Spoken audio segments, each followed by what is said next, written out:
What's up, guys? Rich homie Sean from High Performance Nutrition, up here on the rooftop again. I have a new topic. I want to talk about information.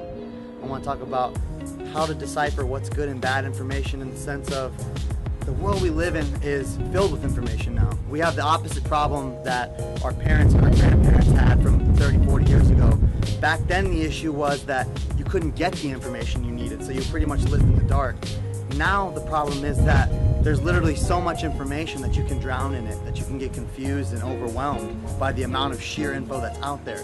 And I want to talk about the fact that not every information source that you see is credible, even some of the larger ones. And so it really comes down to trust. You have to actively seek out and decipher what's good and what's bad by developing relationships with the people and the organizations you get your information from.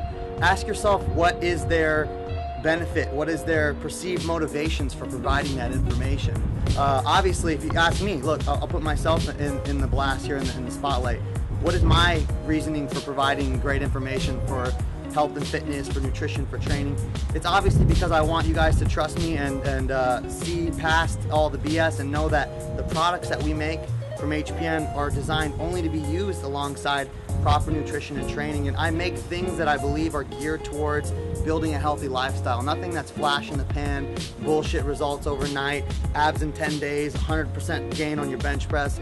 Nothing like that. We make everything in line with the most natural possible, no artificial additives. We do independent testing on all of our products through accredited agencies like the NSF for Sport Committee and the Banned Substance Control Group, because we want you to know that we're trying to do the right thing. And we're trying to not have you just trust us. We're trying to create credibility through other organizations. Now, the reason that this has come to light is because there's a big information source that a lot of you use, and I'm not even going to name it, but this is a large health organization that there's a recent conspiracy that's come up that it's been basically uncovered that a lot of their funding comes from large pharmaceutical companies.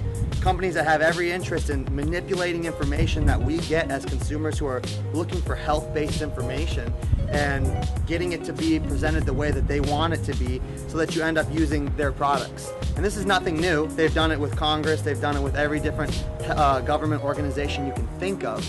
But to have this particular information source, which a lot of people view as a holy grail of health related info, and again, I'm not going to name it here, you can figure it out on your own, to have that be manipulated by third parties is kind of crazy. So again, even for an organization as large as that appears independent, you have to realize they're not. They rely on income to sustain themselves, just as any company does. And so for them to continue to put out that information, they need revenue.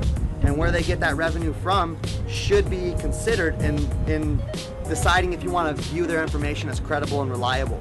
So the takeaway from this is, if you're going to trust anyone or anything as an information source, whether it's an athlete, a CEO of a company itself, a third party like research type of site, you have to ask yourself, how is this information coming to light?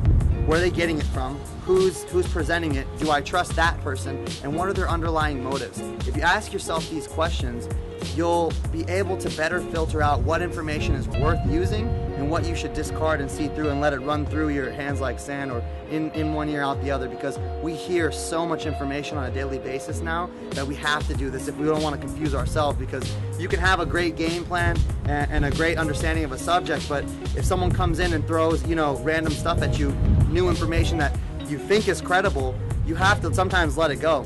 You don't close your mind, obviously, but you have to decide if the information source is credible before you absorb the information. That's what I do, and that's what I recommend you do. Thanks for checking it out, guys. If you have any questions, comment below. Peace.